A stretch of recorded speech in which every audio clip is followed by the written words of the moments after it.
Buenos días, buenas tardes o buenas noches, según la hora en la que estén escuchando esto. Mi nombre es Lucía León, soy periodista y escritora y pues estoy atendiendo a la invitación que me hizo su catedrático Gabriel Arana de compartirles un poco sobre la experiencia que he tenido en el periodismo. Yo trabajé aproximadamente durante 10 años en diferentes medios de comunicación escritos y actualmente me desempeño en comunicación corporativa. En cuanto al periodismo, pues la experiencia que les quiero compartir viene de cuando yo empecé. En el diario Siglo XXI me desempeñaba en el área de nacionales. Yo cubría salud, educación, ambiente y algunas otras fuentes. Estuve durante aproximadamente un año en esa área. Luego he trabajado en cultura, que es una parte muy bonita, quizá de las más bonitas que tiene trabajar en periodismo, porque cubría espectáculos, iba a conciertos. También he entrevistado a distintos artistas y pues es un área que de verdad llena bastante poder cubrir porque estás apoyando a la cultura. El área de nacionales es otro mundo, requiere también de bastante vocación y entrega. En mi caso, pues yo cubría temas relacionados con alcaldes, con ambiente, como ya les comenté. Y en mi caso, esta historia va más enfocada en cómo puedes estar en el lugar menos pensado, a la hora equivocada quizá, y una serie de sucesos pues que te llevan a vivir un evento que no habías pensado.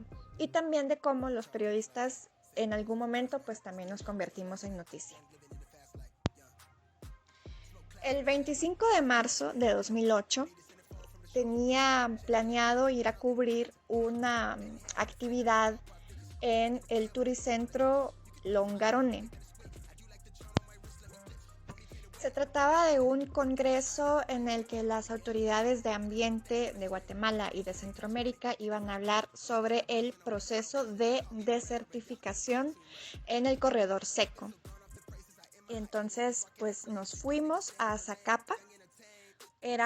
Cada periodista iba ya sea en la móvil del medio o en un busito en el que iban pues también varios periodistas.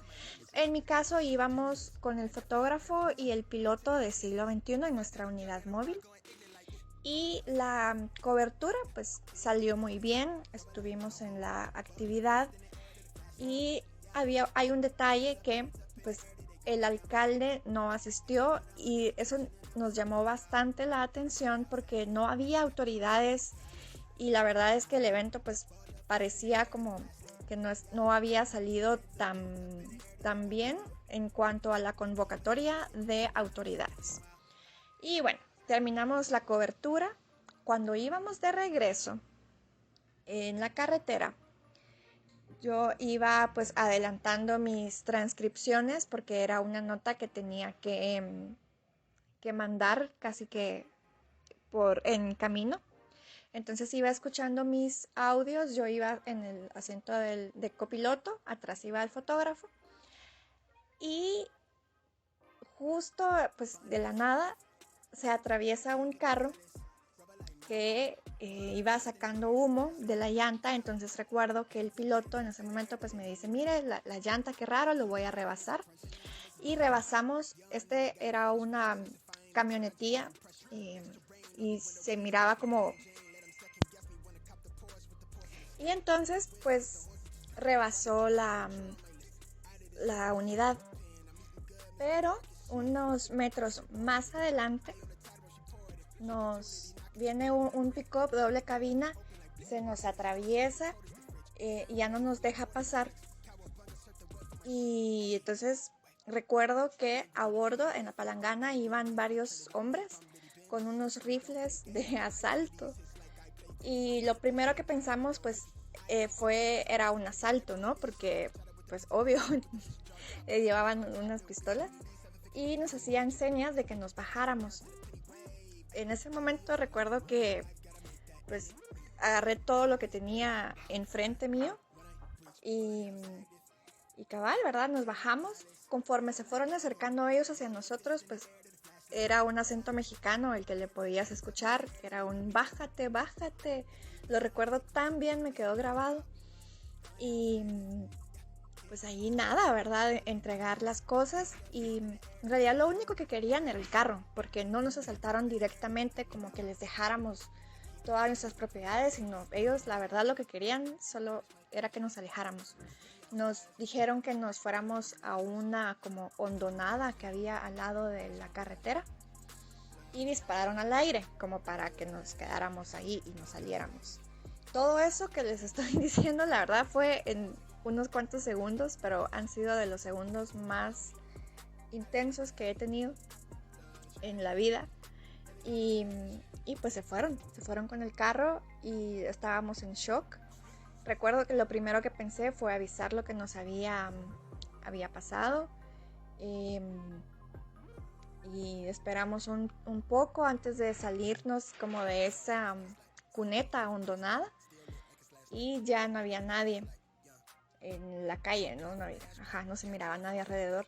Luego pues empezamos a llamar. Recuerdo que del shock que yo tenía, entre lo que llamaba a la redacción para avisar y todo, estaba caminando y me cruzaba la calle, la carretera, sin ver derecha, izquierda, precaución, nada. Entonces el piloto me cuidó bastante y me iba a jalar. Cuando yo me distanciaba mucho, pues me iba como que a regresar hacia la banqueta o hacia un lado que no nos pasara nada porque era la carretera.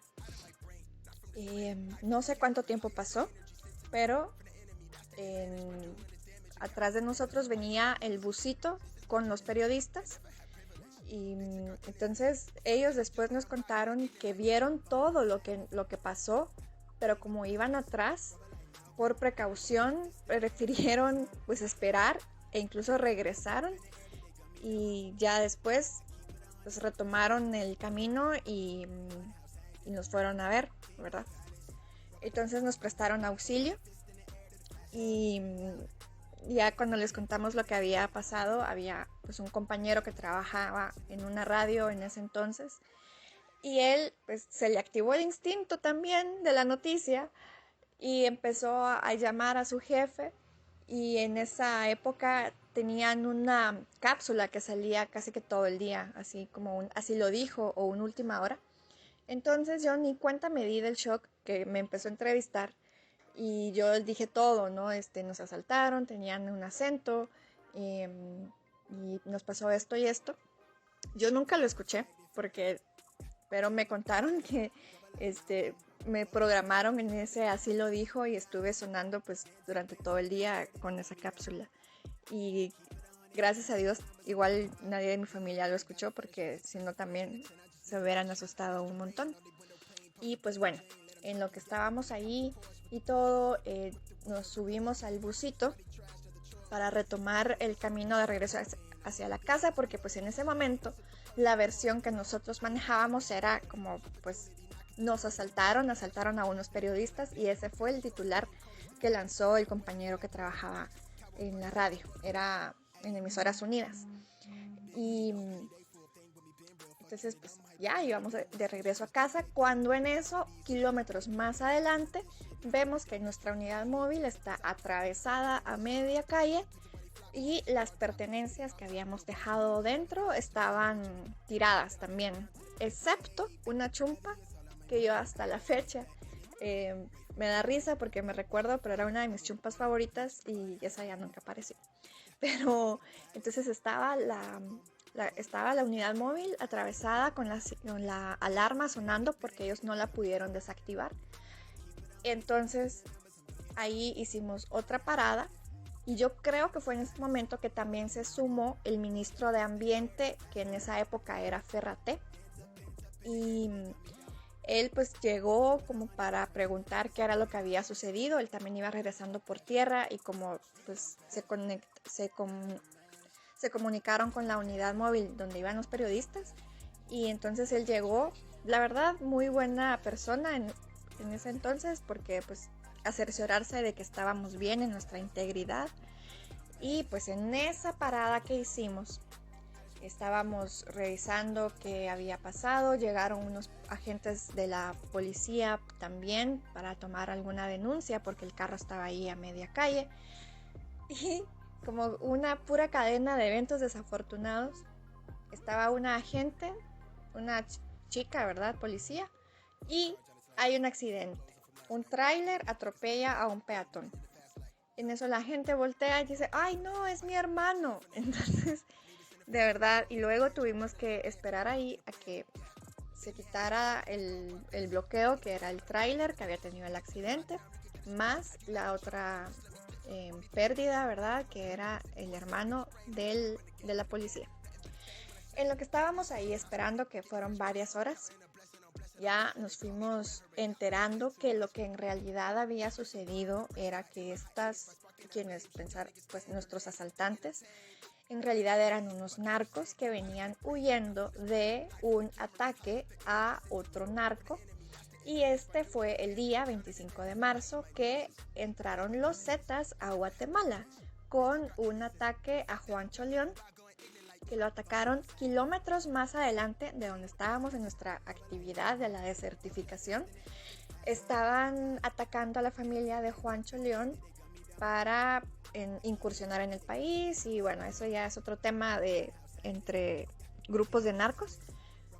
Y sucedió pues que a la hora en que nosotros salimos de nuestra actividad e íbamos de regreso, pues los narcos también habían terminado y querían huir. Entonces ellos asaltaron a diferentes personas en la ruta. Nosotros fuimos a algunas de esas personas. Más adelante, como el pick-up no les funcionó, se pasaron a un Yaris y asaltaron a una familia. Y luego los detuvieron en un retén que la policía pues ya había colocado en alguna parte de la carretera. Nosotros logramos llegar a la ciudad hasta la noche.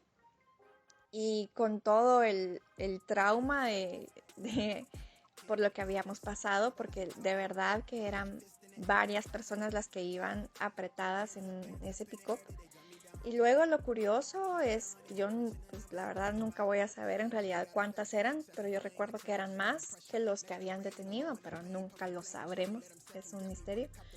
Y pues al día siguiente, más que la nota de la desertificación, que ya ni recuerdo si la trabajé o no, sí salimos en los distintos medios porque nos ubicaron dentro de la huida de los narcos. Entonces habían infografías en todos los diarios con la ruta que ellos habían tomado, y había una parada que era el asalto a los periodistas del siglo XXI. Y es algo que me ha acompañado desde siempre, ¿verdad? Porque hay otros compañeros que se recuerdan de mí por eso. Y pues esa es una de las historias que les quería compartir, que es justo también pues los lados que nos toca vivir al estar en la calle y en las coberturas.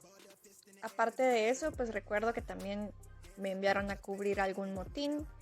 Eso fue después de este hecho, y ellos ya estaban presos, y sí iba como con el miedo de, ay, ahí están, aunque no los voy a ver, pero ahí están, porque sí fue algo que nos asustó bastante. Luego nos convocó el Ministerio Público para ir a declarar en el juicio que se hizo contra ellos. Y eso también fue otra experiencia, porque por ser periodistas pues nos colocaron en un área que no era cerca de ellos. Entonces declaramos desde una sala y nadie sabía dónde estábamos ubicados. Entonces fue como una teleaudiencia, que también es otra experiencia. Y pues luego regresamos a trabajar, porque al final pues estos fueron gajes del oficio, y ahí está la nota para quien la quiera ver. Y después de eso pues todavía seguí trabajando en nacionales. Recuerdo también que cubrí una balacera y eso, que me tocaba cubrir en realidad los domingos cuando cubría Nota Roja y todas las actividades que tuvieran que cubrirse por estar de turno. Y de ahí el periodismo cultural, que también es algo que me llenó mucho, y todo esto en realidad es algo que sirve para el camino, para la profesión, ya sea si se quieren dedicar a ser periodistas de calle, a entrevistar o a la comunicación institucional, porque todo sirve y ahora pues puedo hacer contenidos y estoy a cargo de diferentes estrategias de comunicación que toman mucho en cuenta lo que uno aprende en periodismo. Así que la verdad es que el periodismo es una escuela para la vida y es una, una profesión que no me arrepiento de haber escogido. Y pues esa es mi experiencia y muchas gracias por haberme invitado al catedrático. Y pues eso, que tengan una muy feliz día, tarde o noche.